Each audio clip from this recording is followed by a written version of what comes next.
다 함께 주님께서 가르쳐 주신 기도로 새벽 기도회를 시작하겠습니다. 하늘에 계신 우리 아버지, 아버지의 이름을 거룩하게 하시며 아버지의 나라가 오게 하시며 아버지의 뜻이 하늘에서와 같이 땅에서도 이루어지게 하소서. 오늘 우리에게 일용할 양식을 주시고 우리가 우리에게 잘못한 사람을 용서하여 준 것 같이 우리 죄를 용서하여 주시고 우리를 시험에 빠지지 않게 하시고 악에서 구하소서. 나라와 권능과 영광이 영원히 아버지의 것입니다. 아멘. 찬송가 425장 찬송가 425장 주님의 뜻을 이루소서 부르겠습니다. 주님의 뜻을 이루소서. 고요한 중에 기다리니 진흙과 같은 날 빚으사 주님의 형상 만드소서. 주님의 뜻을 이루소서.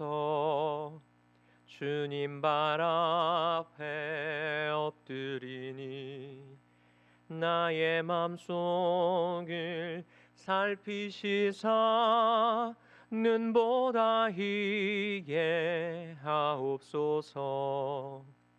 주님의 뜻을 이루소서.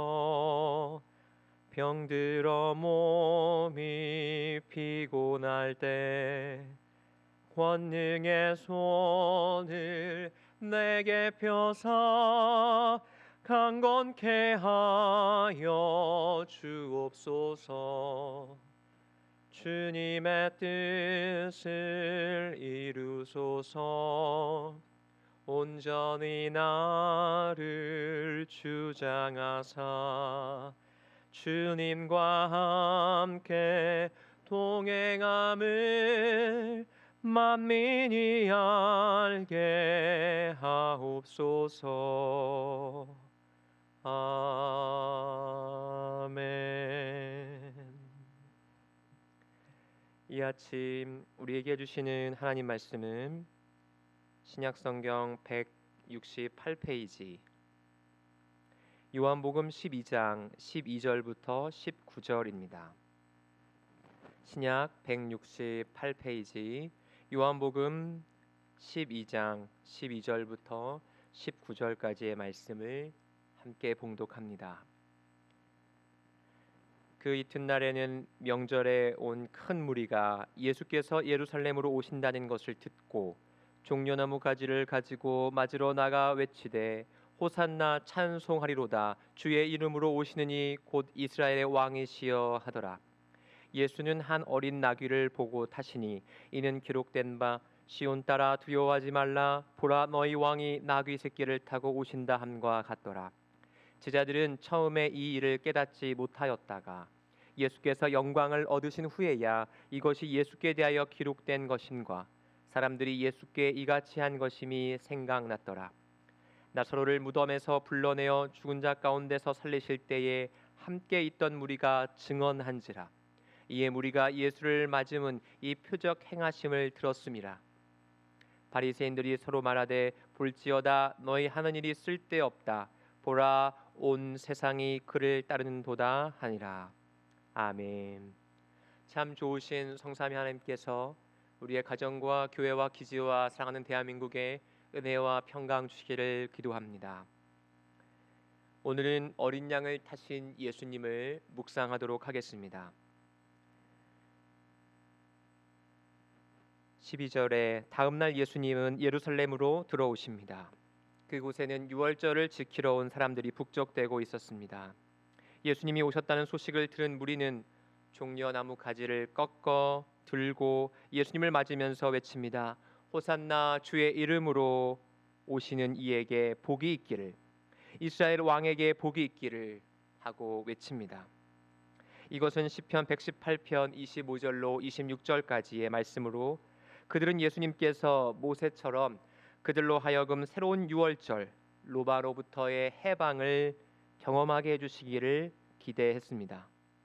이때 예수께서 나를 따르라고 하시면 모두가 다 목숨을 바치고 예수님을 위해 싸울 준비가 되어 있었을 것입니다. 무리의 반응을 보시고 예수님은 어떻게 하셨습니까? 14절에 곁에 있던 어린 나귀를 풀어 그 위에 올라타십니다. 성인 남자가 어린 나귀를 탄 모습은 어느 각도에서 보아도 전사, 용사의 모습이 아니었습니다. 그것은 오히려 우스꽝스러운 광대의 모습처럼 보였을 것입니다. 이 행동으로써 예수님은 자신은 정치적, 군사적 혁명을 일으키는 것이 당신의 계획, 의도가 아님을 분명히 밝히셨습니다. 그것은 스가랴 예언자가 메시아를 두고 했던 예언, 스가랴 9장 9절을 이루는 일이었습니다. 제자들은 16절에 예수께서 영광을 받으신 이후에야, 즉 십자가에서 죽으시고 부활하신 다음에야 그분이 어린 나귀를 타신 이유를 깨달았습니다. 그분의 나라는 힘으로 제압하여 세우는 나라가 아니었습니다. 그분의 나라는 낮아지고 죽기까지 섬김으로 사랑함으로 세워지는 나라였습니다. 하지만 무리들 중에 나사로에게 일어났던 일을 본 사람들은 그 이야기를 증언하였고 그로 인해 예수님을 메시아로 믿고 추종하는 사람들의 수가 급속하게 늘어났습니다.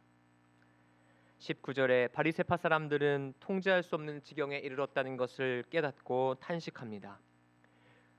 바리새파 사람들은 예수님이 봉기를 일으키실 것이고 빌라도의 잔인한 진압으로 인해 예루살렘 도성이 피바람이 불 것이라고 생각하며 염려했습니다. 6월절이 가까이 오면 가이사랴에 있던 로마 총독은 자신의 친위대를 이끌고 예루살렘 서쪽 문을 통해 입성합니다. 6월절 축제 기간 동안 수많은 유대인들이 모이기 때문에 그들이 일으킬 독립운동, 자신들의 로마의 입장에서 보면 반란을 예방하기 위한 차원이었습니다. 그래서 위압적인 모습으로 행군하며 예루살렘으로 들어왔습니다. 축제가 진행되는 동안 예루살렘 성 안과 주변은 로마 군사들의 삼엄한 경비 가운데 놓이게 됩니다. 바로 그때 예수님께서 성전 동쪽 문으로 들어가십니다. 예수께서 오신다는 소식을 듣고 무리가 모여 종려나무 가지를 꺾어 환영합니다. 그들은 예수께서 무장 투쟁을 일으키셔서 로마 군대를 몰아내고 다윗 왕국을 회복해 주시기를 기대했습니다. 하지만 그것은 예수님의 뜻과는 정반대의 길이었습니다. 그래서 그분은 스가랴 예언자의 예언에 따라 어린 나귀를 빌려 타시고 성으로 들어오셨습니다. 예수님께서 계획하신 것은 정치적인 왕국이 아니라 하나님의 나라였습니다. 로마로부터의 해방이 아니라 죄와 저주와 사탄과 사망의 노예됨에서부터의 해방이었습니다. 그것이야말로 영원한 유월절이었습니다. 그것은 인간의 방법으로는 이룰 수 없습니다. 인간적인 생각으로는 도무지 이해할 수 없는 방식으로만 이루어지는 일입니다. 강함이 아니라 약함으로, 승리가 아니라 패배함으로, 높아짐이 아니라 낮아짐으로, 위에서 군림함이 아니라 섬김으로, 그리고 다른 이를 죽여서가 아니라 내가 죽음으로 세워지는 나라입니다. 그래서 그분은 어린 나귀를 타고 들어가셨고 십자가에 달리셔서 무력하게 죽임을 당하셨습니다. 이번에도 로마 군대가 승리한 것처럼 보였습니다. 하지만 그것이 하나님의 승리였다는 사실을 나중에서야 알게 되었습니다. 나귀를 타신 예수님을 묵상하며 하나님의 나라가 세워지는 방식을 묵상하며 오늘도 주님 가신 길을 따라가는 우리 모두가 되기를 주님의 이름으로 간절히 소망합니다. 아멘. 오 주님,